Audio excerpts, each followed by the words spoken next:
Hello dear friends, this is Sahil Roy and I welcome you to my YouTube channel AU commerce scholar. आज का हमारा topic है total expenditure method और total outlay method. जी हाँ दोस्तों, आज हम बात करेंगे कि जो प्राइस इलास्टिसिटी ऑफ डिमांड का जो मेथड्स ऑफ मेजरमेंट है, जिसमें हम ऑलरेडी परसेंटेज या प्रोपोर्शनेट मेथड हम कवर कर चुके हैं। जो दूसरा मेथड है हमारा, जिसे हम टोटल एक्सपेंडिचर मेथड कंसिडर करते हैं या टोटल आउटले मेथड कंसिडर करते हैं, जिसकी मदद से हम प्राइस इलास्टिसिटी ऑफ डिमांड को मेजर करेंगे।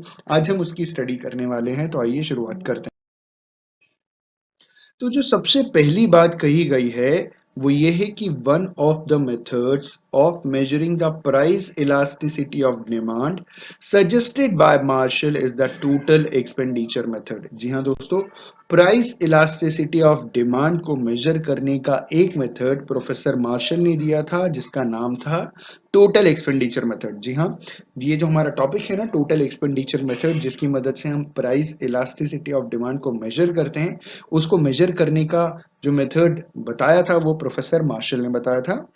दूसरी बात कही गई है कि टोटल एक्सपेंडिचर और total outlay is the expenditure incurred by household on the purchase of a commodity. कहने का मतलब, किसी भी एक पर्टिकुलर कमोडिटी को जब परचेज किया जाता है एक हाउस होल्ड द्वारा, तो उसमें जो भी टोटल खर्चा आता है उसे हम टोटल एक्सपेंडिचर या टोटल आउटले कंसिडर करते हैं। तो टोटल एक्सपेंडिचर और total outlay is the expenditure incurred by house hold on the purchase of a commodity. किसी भी एक कमोडिटी को परचेज करने के लिए जब हाउस होल्ड जो भी टोटल खर्चा करता है, तो उसे टोटल एक्सपेंडिचर या टोटल आउटले कंसिडर किया जाता है। तीसरी इंपॉर्टेंट बात, it is the product of the price of the commodity and the quantity demanded at that price. मतलब टोटल एक्सपेंडिचर किसे कहते हैं, फॉर्मूले से समझते हैं। Total expenditure is equal to price into quantity demanded. कि एक पर्टिकुलर प्राइस पे कितनी क्वांटिटी को जो हम डिमांड करते हैं, जब इन दोनों को मल्टीप्लाई करेंगे तो हमें क्या मिलेगा, टोटल एक्सपेंडिचर। तो total expenditure TE is total expenditure, P is price and Q is quantity. ठीक है, आगे बढ़ते हैं।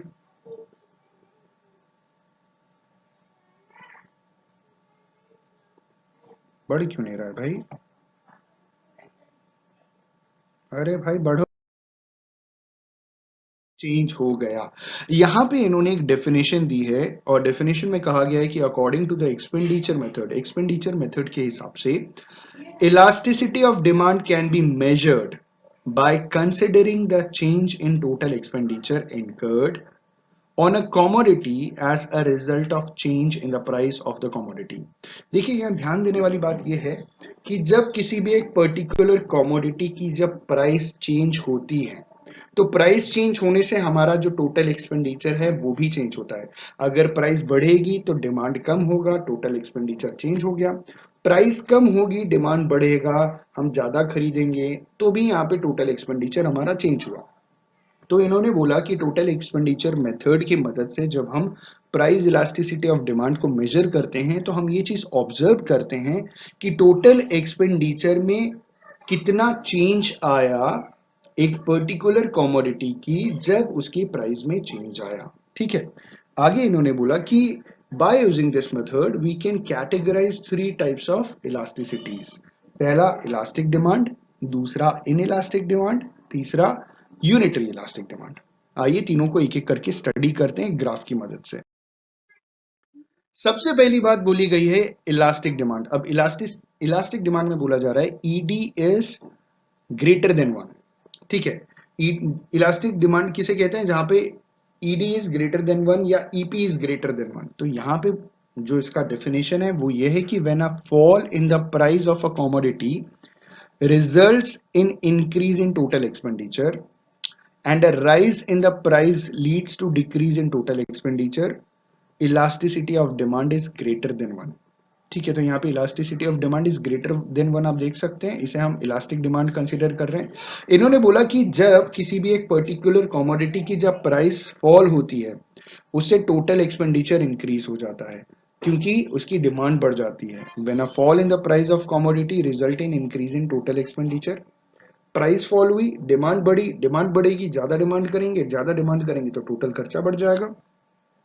और वाइस वर्सा इन्होंने बोला कि rise in the price leads to decrease in total expenditure. जब किसी प्रोडक्ट का प्राइस बढ़ जाता है तो उसकी डिमांड कम हो जाती है, तो जब डिमांड कम हो जाएगी तो टोटल एक्सपेंडिचर भी आपका डिक्रीज हो जाएगा। तो इसे कहते हैं elasticity of demand is greater than one. तो ये वो कंडीशन है जहां पे इलास्टिसिटी ऑफ डिमांड वन से ज्यादा है। एग्जाम्पल देखते हैं।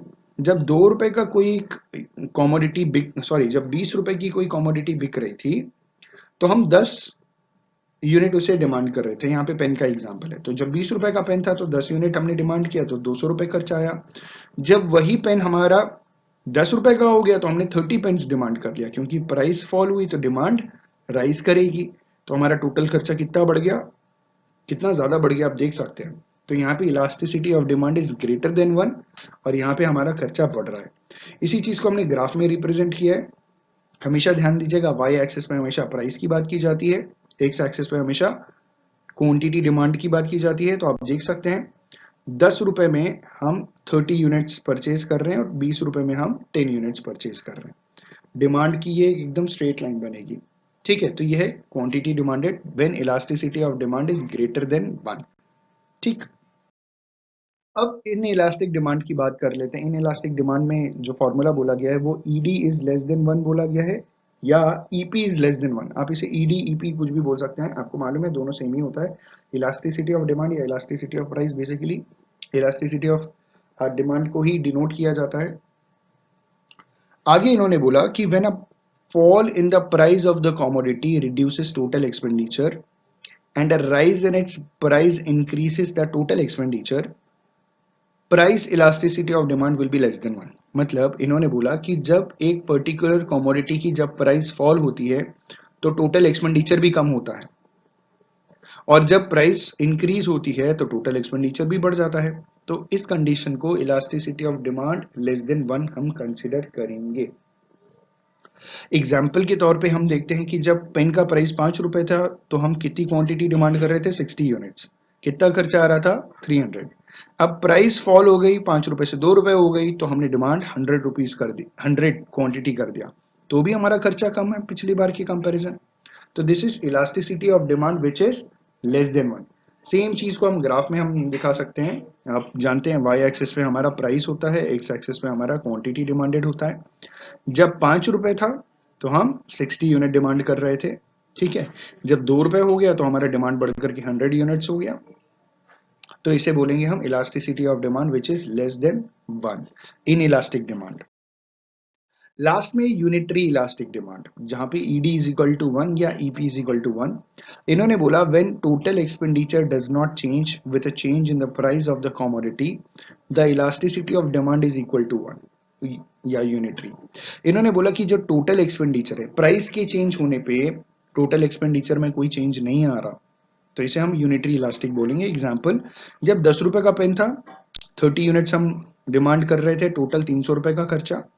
जब पेन की प्राइस फॉल कर गई तो डिमांड राइज हो गया, लेकिन हमारा टोटल एक्सपेंडिचर में कोई चेंज नहीं आया, तो यहाँ पे हम बोलेंगे elasticity of demand is equal to one.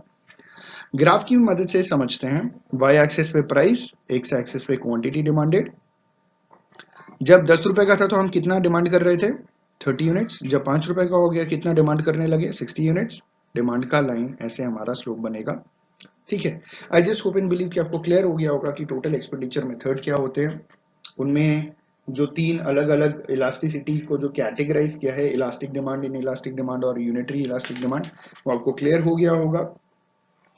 अब इसके बाद जो हमारा अगला टॉपिक है उसे हम पॉइंट मेथड, जिसे हम ज्योमेट्रिक मेथड कंसिडर करते हैं, इसे हम अगले वीडियो में कवर करेंगे। Thank you so much, have a good day and all the best for your examinations.